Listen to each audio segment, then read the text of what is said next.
ಹೇಳಬೇಕಾಗಿತ್ತು. ಯಾಕಂದರೆ ಎಲ್ಲರೂ ಆಸೆ ಅದು ಆಗಲಿ ಅವರಂತ ಎಲ್ಲ ಬಯಸ್ತಾ ಇದ್ದಾರೆ. ಒಬ್ಬ ಅತ್ಯಂತ ಹಿಂದುಳಿದ ಏರಿಯಾದಿಂದ ಬರುವಂಥ ವ್ಯಕ್ತಿ ಮತ್ತು ರಾಜ್ಯದಲ್ಲಿ ಯಾವುದೋ ಮೂಲೆಯಲ್ಲಿರ್ತ ಗೋಕಾಕಿಂದ ಬರುವಂಥ ವ್ಯಕ್ತಿ ಈ ಒಂದು ರಾಜ್ಯದ ಚುಕ್ಕಾಣಿ ಹಿಡಿದು ಎಲ್ಲರಿಗೂ ಸಂತೋಷ. ಬಟ್ ಅದು ಎಷ್ಟರ ಮಟ್ಟಿಗೆ ಸಾಧ್ಯ ಸಹಿತ ಇವತ್ತು ಭಾಳ ಚರ್ಚೆ ಹೇಳಿದ.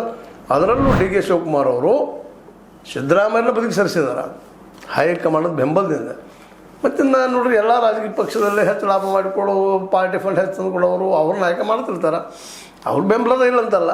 ಮತ್ತು ಡಿ ಕೆ ಶಿವಕುಮಾರ್ ಅವರಷ್ಟು ಆರ್ಥಿಕವಾಗಿ ಬಹಳಷ್ಟು ಬಲಿಷ್ಠ ಸತೀಶ್ ಅವರು ಅನ್ನುವಂಥ ಒಂದು ಎಷ್ಟು ಜನರನ್ನು ಅವರು ತಮ್ಮೊಳಗೆ ತೊಗೊಳ್ಬೋದು ಕಾಂಗ್ರೆಸ್ನಲ್ಲಿ ಅನ್ನುವಂಥದ್ದು ಇವೆಲ್ಲರೂ ದೃಷ್ಟಿ ಇಟ್ಕೊಂಡ ಇದೊಂದಿಷ್ಟು ಅನಾಲಿಸಿಸ್ ಮಾಡಿದ.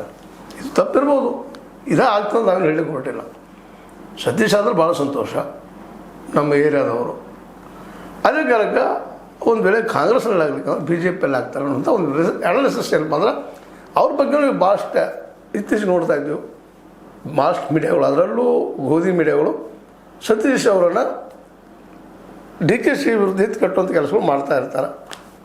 ಎಲ್ಲಿವರೆಗೆ ಅವ್ರ ಬಗ್ಗೆ ಹೆಚ್ಚಿಗೆ ಮಾತನಾಡಾರ್ದ ಈ ಬಿ ಜೆ ಪಿ ಮೀಡಿಯಾ ಇವತ್ತು ಜೋರು ಮಾತಾಡ್ಲಿಕ್ಕೆ ಅಂದ್ರೆ ಪಾರ್ಟಿಯನ್ನು ಹೊಡೆಯುವಂಥ ದೃಷ್ಟಿ ಇಟ್ಕೊಂಡು ಮಾತಾಡ್ತಾ ಇದ್ದು. ಆದರೆ ಆ ಪಾರ್ಟಿ ಹೊಡೆದ್ರೆ ಸತೀಶ್ ಅವ್ರಿಗೆ ಏನು ಲಾಭ ಅನ್ನೋ ಸಹಿತ ಅಷ್ಟೇ ಹೇಳೋದು ಕಷ್ಟ ಅದ. ಮೊದಲು ಹೇಳಿದ್ದೆ ನಿಮಗೆ, ಯಡಿಯೂರಪ್ಪನವರಂತೂ ತಮ್ಮ ಮಗನ ಮಾಡೇ ಮಾಡೋ ಆಟದಲ್ಲಿದ್ದಾರೆ. ಮೊದಲು ಬಿ ಜೆ ಪಿ ಮೆಜಾರಿಟಿ ಬಂತಂದ್ರೆ ಜೆ ಡಿ ಎಸ್ 40-42 ಬಲ ಆಯ್ಕೆ ಆದ್ರೆ ಹೆಚ್ಚಿನಕ್ಕೆ ಸಿ ಎಮ್ ಹೋಗ್ಬರ್ತದೆ. ಇನ್ನು ಕಾಂಗ್ರೆಸ್ನಲ್ಲಂತೂ